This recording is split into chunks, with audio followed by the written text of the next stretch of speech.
జైల్లో బాల్కసుమన్కు వేధింపులట. ఏంది వేధింపులు అంటే ఏంది? లైంగిక వేధింపులా? ఇంకా వేరే ఏమైనా వేధింపులు జరుగుతున్నాయా? ఏంది ఇదంతా టైటిల్ వెరైటీ ఉన్నది? అపరిశుభ్ర గదిలో ఒంటరిగా ఉంచి రాక్షసానందం. జ్వరం వచ్చిందన్న వైద్య పరీక్షలు చేయించడం లేదట. అబ్బో, సమయానికి భోజనం పెట్టకుండా ఇబ్బందులు. భోజనం గుర్తుపెట్టుకోండి, అందరి ఖైదులతో పాటు ఈయన కూడా భోజనం ఉంటుంది. నడుము నొప్పితో బాధపడుతున్న కుర్చీ ఇవ్వడం లేదు. తన సన్నిహితులు లాయర్లకు చెప్పిన బాల్కసుమన్. కేతనపల్లిలో ఆగని కాంగ్రెస్ ప్రభుత్వ అరాచకం. మరో 20 మంది బీఆర్ఎస్ నాయకులపై కేసులు. సుమన్ను 4 రోజుల కస్టడీకి కోరిన పోలీసులు. కౌంటర్ పిటిషన్ దాఖలు చేసిన బల్కా లాయర్లు. ప్రత్యేక పీపీ నియమించిన డైరెక్టర్ ఆఫ్ ప్రాసిక్యూషన్.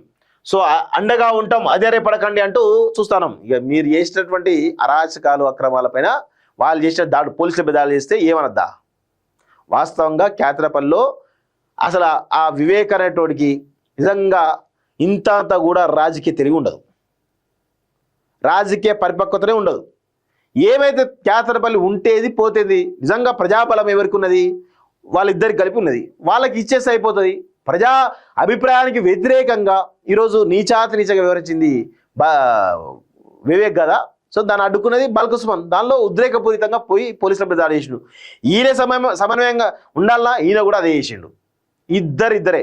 ఈయననేమో అసలు ఏం మాట్లాడు, ఈయనేమో హైపర్ యాక్టివ్. ఆయన లోయర్ యాక్టివ్ అయితే ఈయన హైపర్ యాక్టివ్. ఇట్లా ఉంటుంది వీళ్ళకి పరిస్థితి. దీనివల్ల బలయ్యేది ఎవరు?